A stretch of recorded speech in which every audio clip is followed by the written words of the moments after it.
When military life gets busy, and it always does, finding quality, affordable childcare can feel overwhelming. But support is out there, and today's guests are here to help you find it. Hi, I'm Bruce Moody, and today I'm joined by Michelle Crawford and Molly Hill from the Air Force and Marine Corps Child and Youth Programs. Both are not only experts in childcare for military families, but are also military spouses who have navigated the system in their own unique ways. They will break down the many options available, from on-base centers to in-home childcare, be assistants, explain how to use MilitaryChildcare.com, and share how programs like the Early Learning Matters curriculum support your child's growth, no matter where you're stationed. Before we get started, I do want to remind you that Military OneSource is by the military for the military. We are your first line of support, giving warfighters and their families tools to stay well and thrive. You can visit our website or call us anytime. We've got the note in the website and the program notes. All right, let's jump into today's conversation. Well, Michelle Crawford and Molly Hill, welcome to the podcast. Thank you. Thank you. Happy to be here. Yeah, we're happy to have you with us. We're going to talk about childcare, but first let's get some introductions. Maybe Michelle, we'll start with you. Tell us a little bit about yourself and your role in military and childcare programs. Well, hi, my name is Michelle Crawford, and I am a child development and youth program specialist for the Department of the Air Force here in Washington, D.C. I have been a part of military childcare programs for more years than a lot of folks, but that is at almost 30 years now. So lots of different roles, lots of different challenges come with those types of roles, but I'm really happy to have joined the headquarters office a little over a year ago. Nice. Molly, why don't you tell us about yourself? Yes. Hi, Bruce. Thank you so much. I am so excited to be here and really grateful for the chance to introduce myself. My name is Molly Hill, and I serve as an operations specialist for child and youth programs at Headquarters Marine Corps. For the past 17 years, I've worked supporting Marine Corps child and youth programs in a variety of roles. I've been fortunate enough to have the opportunity to work in our programs in Okinawa and Quantico, and I've served in school-age care programs, child development centers. Most recently, my work at headquarters has really focused on implementing new initiatives, conducting inspections, and developing policy to strengthen our programs across the Corps. So thank you, Bruce. Happy to be here. Well, thank you. And boy, the backgrounds that you both bring are, I think, reassuring as to why we chose you to be on this episode today to talk about childcare. You've lived and breathed childcare. For people who are new to the military, though, it can seem complex. So let's kind of break that down. And Michelle, let's just start with you. Set the stage for someone who might be looking to get childcare for the first time.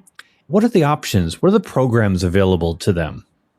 There are a multitude of options that are available for childcare. And childcare, just to kind of frame that, does begin a little bit after birth, all the way through the completion of sixth grade within the Department of Air Force programs.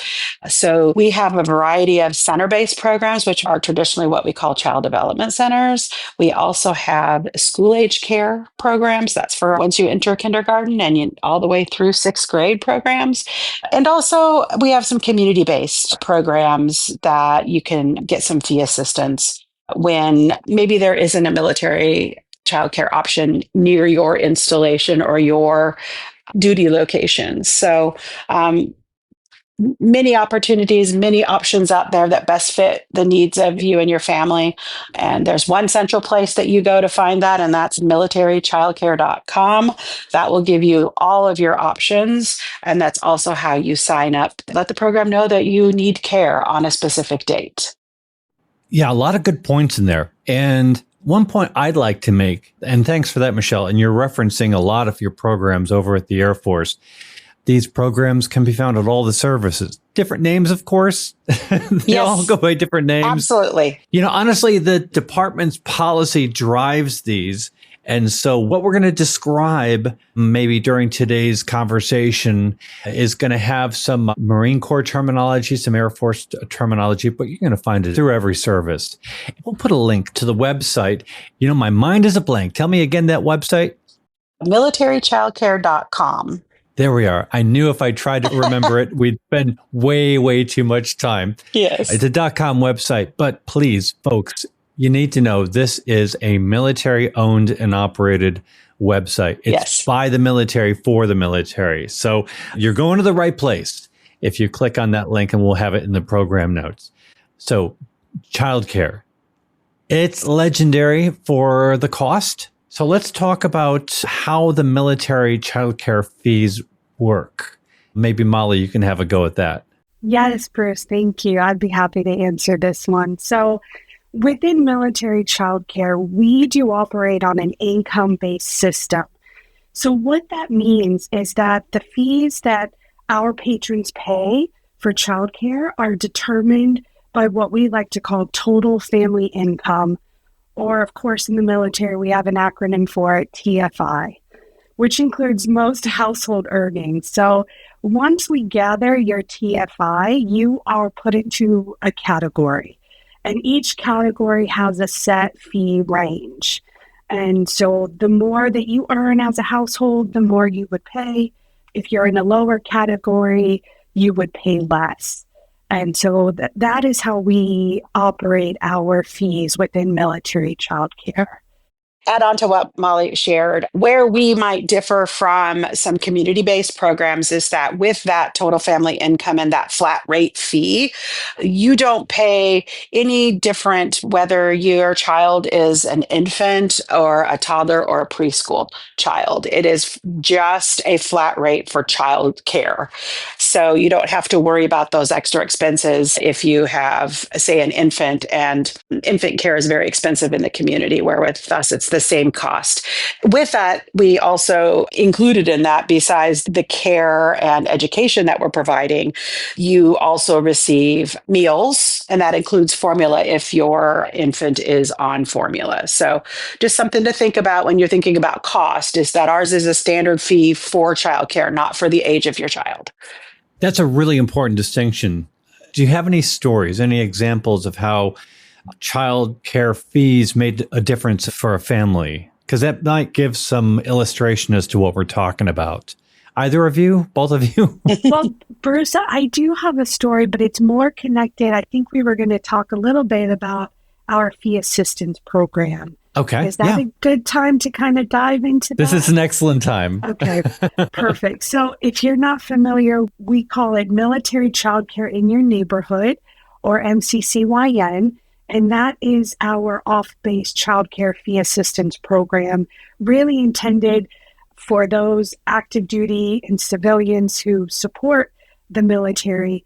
If they don't have access to installation childcare because they're too far away or there's a long wait list, this program helps to offset the cost, because we know that childcare fees off-base are very expensive.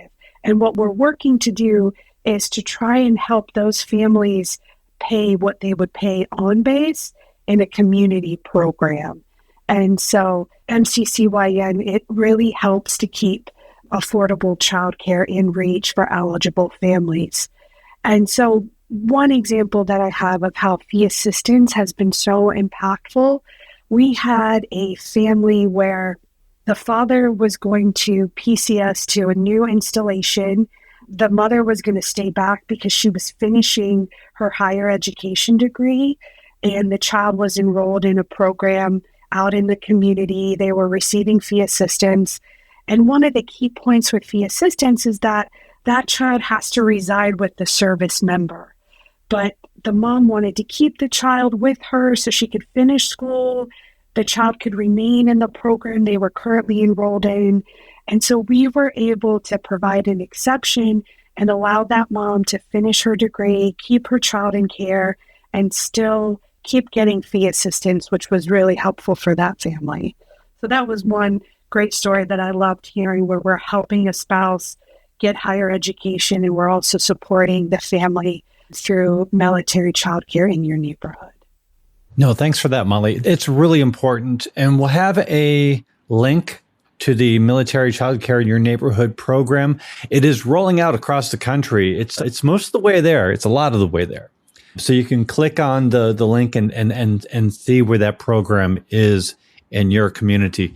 Michelle, before we move on, I'll just offer you the opportunity to jump in and share perspective on the fee assistance. I don't really have a specific example that I could think of or draw from at this moment, but I do know that we work really hard to try and get families care, whether it's on our installations or off of our installations. And this is a way where families can have even more choice, right? If they want to look at some programs that are closer to their house, because maybe they have to drive a ways to an installation, particularly in regions like the NCR here, where childcare spots are hard to find. It does open options and support families so that they can ultimately go to their job of supporting our nation. And those are really important comments to make about our military family communities is not cookie cutter at all. And sometimes you can imagine as you're adding up the cost of child care, what it's going to cost a family with one kid versus 5 or more kids. It's going to be radically different from family to family. Also, just because, as you mentioned the NCR, so that's the National Capital Region, aka Washington, D.C. When you move to a populous area, that doesn't necessarily mean, there's a ton of spaces, because there's just more people.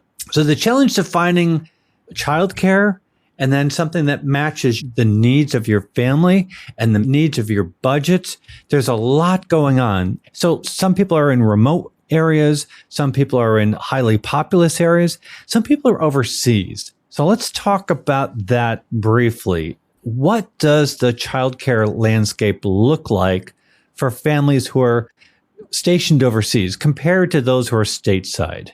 Also, let's make sure that we're also talking about community-based programs and whether or not fee assistance would fit into community-based programs overseas. So really the landscape is very similar in most locations overseas. Where there could be some variances would maybe have to do with host nation rules or other agreed upon agreements with those host nations, where maybe we aren't able to operate family childcare homes, or we could only operate those homes on an installation and not off the installation.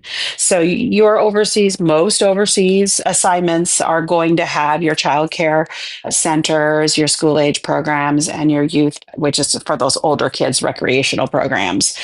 And some have family childcare. It just depends on that location. But there are also some locations where you're a little more remote or there's less families maybe in that area.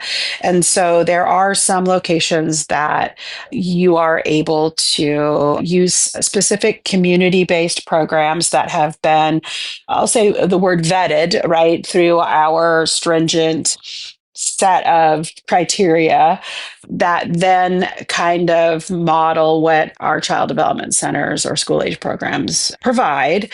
And then there is a financial help to attend those programs. But that said, some of those programs off the installation do offer things that are different, right, than our programs. And I always like to highlight the language immersion that does happen in an overseas environment where the language is different. It is very cool. We really do bloom where planted, and we really do identify what kind of resources are available to us, like the language immersion. It's very cool. Mm-hmm. Let's kind of go in that direction for a couple of minutes, because you've both worked, as we're opening up the program and you're introducing yourselves. I mean, you've done this for a long time in a lot of different places and capacities. When you look back, what has kind of surprised you about how military childcare actually works? Give us a sort of behind the scenes look. Yeah, I'm happy to answer that question for you, Bruce. I'd say what surprised me the most is just really how complex the system is behind the scenes. On the surface for our families, they see classrooms, teachers, paperwork, but underneath there's a huge amount of infrastructure that balances mission readiness, child and youth development standards, staffing challenges, federal policy, And childcare really is a readiness program because if families can't trust that their children are safe and taken care of, then, our service members can't focus on their mission. Another eye-opener has really been the resilience and adaptability of the entire military childcare system. Policies shift annually, budgets fluctuate. Our programs always find a way to be innovative and support children and families. And speaking of staffing challenges, retaining employees in childcare is a challenge. And one of the most amazing things that has happened recently is providing our staff with childcare fee discounts.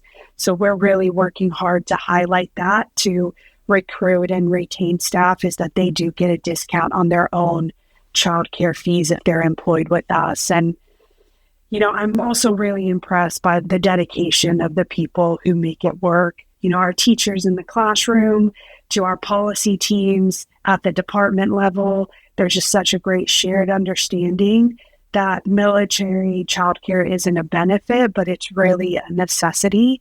And that really helps keep people in the system moving forward, even when it seems like we have a lot of challenges ahead of us. So it's been wonderful. Thanks for sharing that. I see that from where I currently work. I'm in the Pentagon, and my colleagues, a lot of them are writing policy. It is really something that, as somebody who's writing policy, they never lose the awareness of what it is that they're doing and the impact that it has. And that impact, includes the whole mission of the department. Why are we doing this? There's a lot of reasons that we do this. And one of them, a huge one, is that we have people in uniform who have to focus on the mission. We can all relate to this. Everybody can relate to being distracted for whatever is going on in your personal life, back home, whatever. If it is occupying your brain while you're trying to work, you can't do your job. And for people who are warfighters and they're trying to focus on the mission, that can have really strongly negative consequences. So we do this for families with whom somebody is serving in uniform. So let's talk about those families. They've just discovered that they're expecting a baby. This is a hypothetical, but happens every day. A family has just learned that they're expecting a baby. What is the first thing that they should do with regard to childcare? We talked about it a little bit earlier, but the website that we mentioned, MilitaryChildcare.com or MCC, is really the go-to resource for military-connected families where they can learn about, search for, and request childcare that will meet their needs. So MCC helps families search for childcare. Families can conduct unlimited searches to find military childcare providers close to home or work, request care at any time from any location. It's such a flexible website. It helps families to choose and to request, which is what we want. So we're not talking about signing up for childcare when the baby is born. No. We're talking about getting involved when we find out, guess what? We're having a baby. That's actually the point at which they should begin. Is that what you're saying? Yes. So thankfully, most of our military connected parents have great maternity, paternity leave. But, when you find out that you're expecting, you really should start to think about childcare and your options and, start to tour places if you have an idea already of where you want your child to go. But the sooner you do that, the better it is for you and your family. I'll just add a couple of things with regard to the website itself. You can use that when it's on your telephone, on your laptop, on your iPad. So after you've created that account, you have that ability to go in and even change locations that you might want to attend and be on their wait list. But one tip that I like to share with families is to make sure that when they're creating their family account, that they use at least one personal email address so that they will receive communication when, like Molly alluded to, is when you're on maternity or paternity leave, And if the only email that you have put in there is going to your official email, you won't be getting that communication to confirm that you might still be needing care or that you're getting an offer for care, because that's automated in the system. So make sure that you have an email that you have access to, right, at all times. And just because you have a request for care doesn't mean you have to accept that care, right? So any amount of, I think we might be PCSing, not just having a baby, but we're also going to PCS to a new location. Make that request so that it's in there and you're in the queue. Whether or not you end up using it is one of my tips that I think is important to share. Thanks, Michelle. That's a really good point.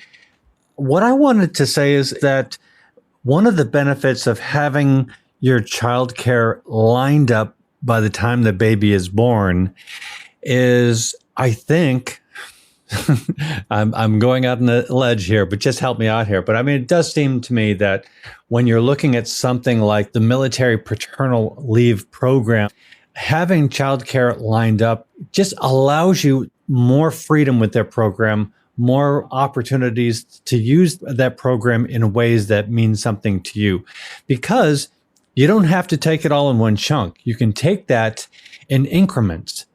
So you may decide that you have the childcare and you're going to use the bits of the paternal leave time allotted you a little bit more down the road. Just has more flexibility.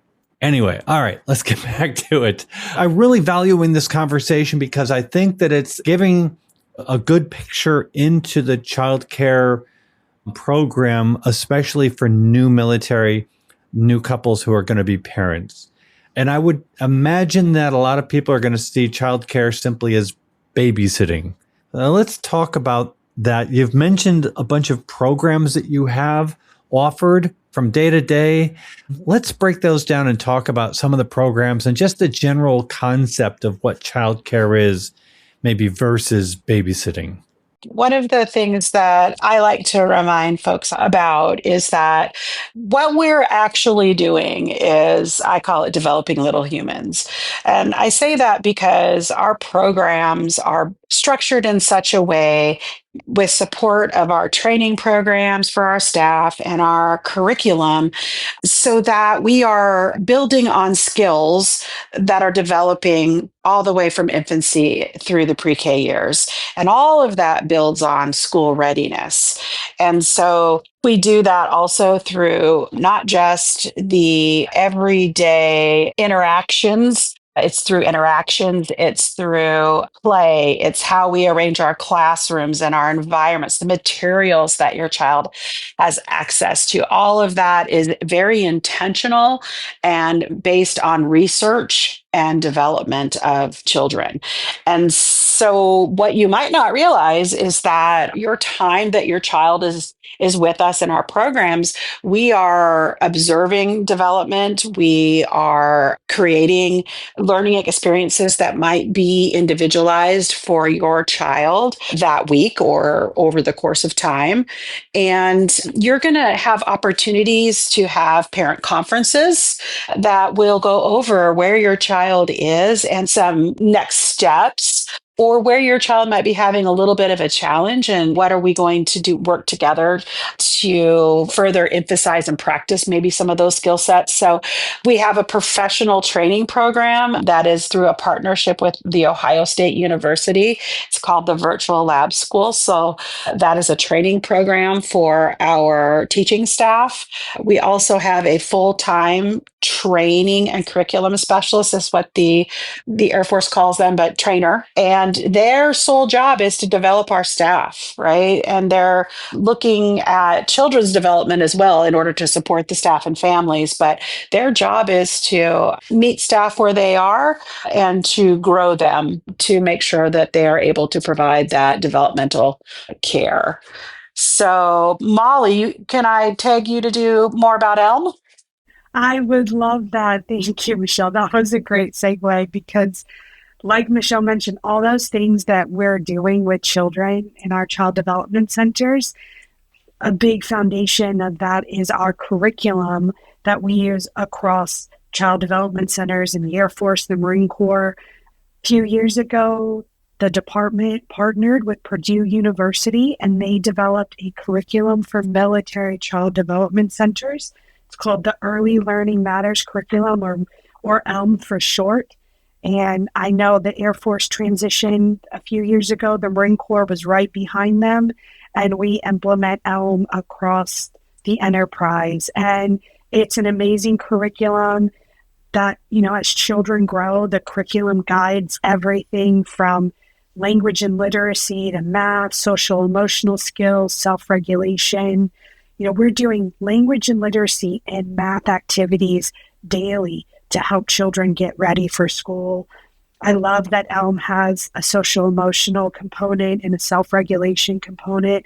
We know that when children have those skills, when they can regulate their emotions, when they know how to explain and express their emotions in an appropriate way, that just sets them up for success and later on. So we're not just filling time. We have a curriculum that we implement where every activity, whether it's tummy time for babies or reading a story with our toddlers or some type of an art project with our preschoolers, it is all very intentional. And it's designed to help those kids reach developmental milestones, like Michelle said, and be ready for school. And it really gives those parents peace of mind knowing that we are working on these skills with your children. It's hard to do some of these skills at home and the limited amount of time that you might have to spend with your kiddos. You drop them off in the morning, you pick them up in the evening, but when you get home, you've got to eat dinner, take a bath, put them to bed. The weekends can be busy with activities. And so we are there to help teach your child these skills right alongside you and just let you know that your child is thriving while they're in our care. And we do so much more than just watching them. Yes. One last thing I would like to add is that we are also accredited programs through a National Early Childhood Association, right? So that is the standard. A lot of people like to call that the gold standard of care, but our programs are accredited. And it's not just about maybe the curriculum and the development that we're doing, but there's a variety of other requirements, from how much we pay our staff to whether we have a break room, whether there's bathrooms and the playground and all kinds of things. But that is also not just babysitting to achieve accreditation. And so I'll jump in. I'll jump in here to say this is what's really interesting about hearing the two of you talk. Michelle, you're with the Air Force. Molly, you're with the Marine Corps, and the two of you are talking about what appears to be the same program. And it really is. It gets a different face. The Marine Corps is going to put a Marine Corps face on it, and that's awesome. But it's the same program. I mean, you mentioned the accreditation. It's the policies and the programs, the fee structures, all of the early learning matters curriculum, all of that is consistent from the services, also from installation to installation. That's just really, really interesting. What does that translate to for families? What is the benefit of having this curriculum across installations, especially when families are moving so much? What does this do for families? Yeah, Bruce, I'm happy to chime in on that one. There are really so many benefits to having what we call in our world an approved standardized curriculum. Is the approved curriculum for the Marine Corps, for the Air Force. And I think we strive to create standardization and consistency across all child and youth programs. We want our parents to know that whether they're at Camp Pendleton or Camp Lejeune, that they're going to receive the same quality care wherever they go throughout the Marine Corps. And so this curriculum helps support that. And one thing I'll mention is ELM is made up of 52 weeks of amazing preschool activities. We've got 25 blocks that support our infants, pre-toddlers, and toddlers. And so we standardize which blocks and which weeks are implemented across the Marine Corps. And so if you were to leave one installation and it's week 20 and you go to another one the following week, we're going to pick right back up with week 21. So your child's not going to miss out on any of those activities that we would be working on and those skills that we would be developing. I also think that a lot of our staff are also spouses. And so when they move from one installation to another and they work for child and youth programs at multiple locations, it just gives them consistency across the board too. It helps them to know that whether I go from one Marine Corps base to another, if I know early learning matters, then I'm going to be successful in my job at another place. And it just gives them that peace of mind to know what to expect and to have certain expectations. And we just want to provide consistency and standardization for our families and children because they move so much. And if we can make this thing easier for them, then that's what we want to do. It's just to make that transition a little bit easier for them. I would just add that it also provides that consistency for the child. So even though he had different teachers, right, in a specific program, he can go to another program and there's going to be similar materials. There are going to be similar books or even maybe the same books. So there's going to be a familiarity with how the day operates and the type of things that he is experiencing. So that it also helps kind of bridge that transition so that really the infamiliarity is just kind of with that new group of children that he's interacting with and teachers, right? And I think that can help settle parents' angst sometimes about moving. That being said, I'd also like to add that because we're building skills and building on skills, like Molly mentioned, if you have a gap in there, when you get to that new installation and that teacher begins that initial life assessment, kind of where that child's at, there's an ability to do what we call scaffolding. And what that means is basically I'm looking at what the child's doing in week 22, and he's not quite there yet because he missed week 20 and 21. So I can go reach back into those skills that he might have missed and kind of tailor them with some experiences that are specific for him at that time. So I think that helps with that flexibility because prior to standardizing this curriculum, it was very much a teacher decision in each classroom, sort of how they were going to go about developing those activities or what book they were going to read or those type of things. There is still flexibility within the standardized curriculum, but there's a definite baseline foundation of sameness, and it is a good thing for kids. So let's talk about how you provide support to the adults who care for the children in your programs and how parents can stay connected to what their child is learning and doing each week. Michelle, shall we start with you? Sure. So I somewhat alluded to having the training and curriculum specialist on staff who supports our direct care staff as well as our other admin and our cooks even.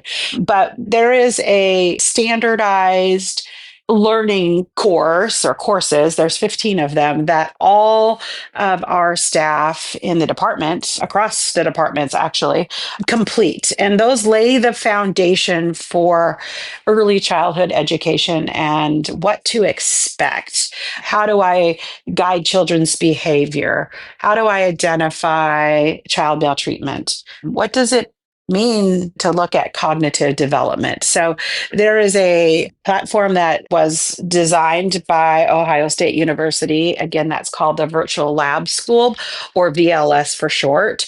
So that's kind of the foundation of how we begin our training program for our staff. And to couple that, there's other required training topics that our staff have to be trained on. But then we also have a coaching model where our trainers are spending time in the classroom with the teaching staff and the children. And from that, they're developing individualized training opportunities because maybe the classroom is struggling with getting the children to clean up before they eat lunch, which we call a transition. So the trainer may do some research on some tools and ways with which that classroom could better manage that transition, whether it's through a song or a game, or only so many are cleaning up and maybe some children are setting the table. But it is very individualized. But then we also have that standardization of basic information we want all of our staff to know. Molly, do you have more to add to that? I do. Yes. Thank you, Michelle. I love virtual lab school. It is one of the best things that has ever happened to military childcare. The folks at Ohio State are just incredible people, and we are so fortunate to have updated, ongoing professional development opportunities through virtual lab school and the staff at Ohio State. In addition to virtual lab school and our robust training program, I would also say that I think the services, we're working hard to help our CYP professionals transfer from one installation to the other. I know for the Marine Corps, we have what we call a NAP transfer program. And so if you know you're getting ready to PCS to another installation, you can work with your HR and smoothly transfer to another Marine Corps installation. I know we're working as a military childcare community to help make that easier for spouses. You know, we want to retain our seasoned employees. We want to keep them. We want to bring them back to CYP, even if they move from one installation to another. I'd also say CYP does a great job of helping our professionals progress in their career. So, you know, Michelle mentioned virtual lab school, and that is one key component in helping our folks have some career progression. So you might come to us with no experience working with children, but as you have some time in grade and you complete a portion of your virtual lab school courses, you'll get a promotion and a pay raise. And then as you finish that track, like Michelle mentioned, let's say you're a preschool teacher and you finish the virtual lab school preschool track, then you're going to get another pay raise and promotion. You know, we want to reward our staff for the hard work that they do, for the education and time that they put into making themselves a better teacher. And so career progression is a big thing in our programs. And we want to continue to support and mold those teachers into additional leadership positions, whether they become a trainer or an assistant director or a director. We want folks who have prior classroom experience to lead our programs and to help pay it forward and coach and mentor future CYP professionals. So I think we do a really good job of that, and we're continuing to improve upon our already built career progression. It's a great profession for military spouses as they are transitioning because of that career progression. Like Molly, I started out as a family childcare provider for the Army years ago as a military spouse, and then just kind of worked in various classroom positions and management positions and ultimately here. But it has the ability to support financially, right, while you're having to travel and move with your spouse. It is a profession that can travel with you versus maybe some others that it's much more difficult, right? And just to foot stop one more time, we do give a childcare fee discount when you do work for us in any capacity, whether you're a desk clerk, a direct care provider, teacher, or even our program managers receive the same discount. So, And Bruce, you mentioned about helping parents stay connected to what their child is learning. Do you want us to touch upon that too? Of course. You know, that's the important thing. It's that peace of mind. You know, before you go to work, before somebody puts on their uniform, they want to make sure that things are taken care of back home. And so how can parents find out what's happening at their child care center? Absolutely. We work really hard to make sure we have that open line of communication with our parents in our child development centers, especially with our infants and pre-tots and toddlers. We have what's called like a daily note. And so we are monitoring your child's naps, what they're eating, how much they're eating, their mood for the day, what were they interested in, who did they play with. And we record all of that on a daily note. So when you come to pick up your kiddo, we can provide you with that daily note so you can see how their day was. And just that face-to-face interaction with our teachers. There's always conversation in the morning, like, how is he today? Did he eat breakfast before he came? Feeling all right? How's everything going at home? And then at the end of the day, we have a similar conversation about how their day went and, what we did today and what we worked on. And Michelle mentioned this earlier, but we do hold parent-teacher conferences. We create portfolios for every child in a child development center, and that's where we keep our assessments, our observations, our tailored learning plans to help support them in those developmental skills that we're working on. And then we offer family conferences where we get to sit down with the parents and go through that portfolio and talk about what we're seeing. We can get feedback from mom and dad about stuff they see at home and what they want us to work on while their child's in our program.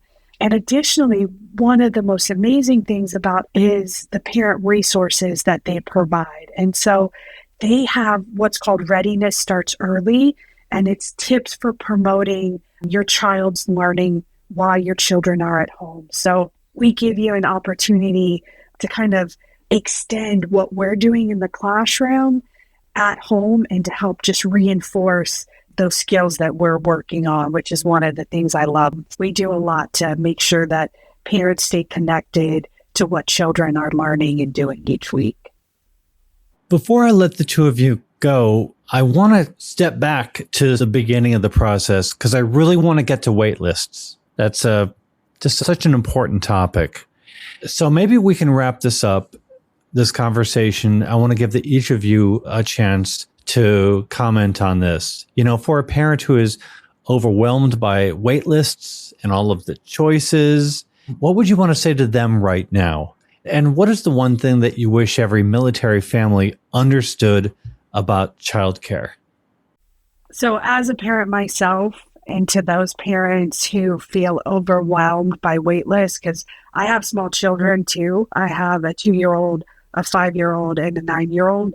I would say you are not alone in this struggle, and the frustration that you feel with your choices and wait lists, it's valid because parents across the country experience this. Navigating childcare can feel like an endless maze, but just remember that every little step you take, whether it's joining a wait list, looking at on-base options, looking at off-base community options, or even just asking for help from a neighbor who has been there or a friend who raves about the preschool program their child is at, all of that is an investment in your child's well-being. So, give yourself permission to just take a deep breath and know that continuing to look at your different choices, even when it's exhausting, it does make a huge difference for your child. And one thing that I wish that every military family would understand about childcare is that you have more support systems than you might realize. So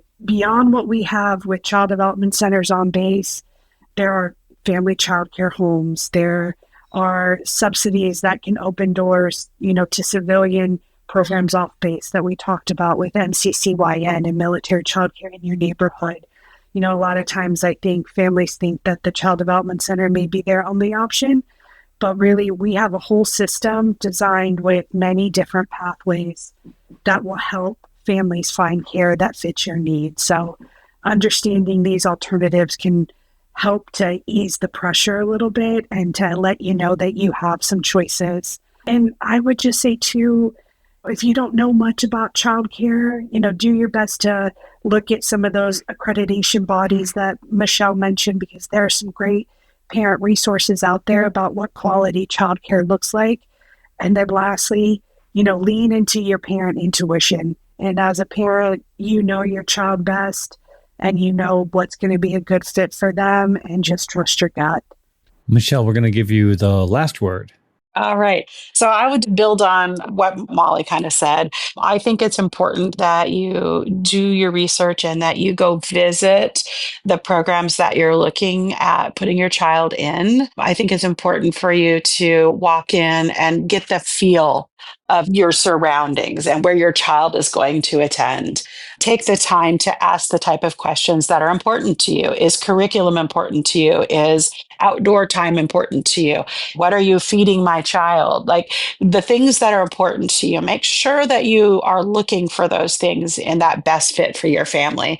And you may find that a family childcare home is a better fit for one of your children, but that you'd like a center-based program for your other child. So just go in with an open mind, but that mind is already framed in what you are looking for your children, because only you really know what type of environment it is that you would like them to be in while you're, doing your very important work. And secondly, I think that I would just like to just remind folks that early childhood is actually education, right? And it's not more important than what happens when your children enter that elementary school and beyond. But it's equally as important. This time frame from birth to 5 is very important and critical for their future success and their school readiness. So where you decide and how you decide these years of care look like for you, they are very important.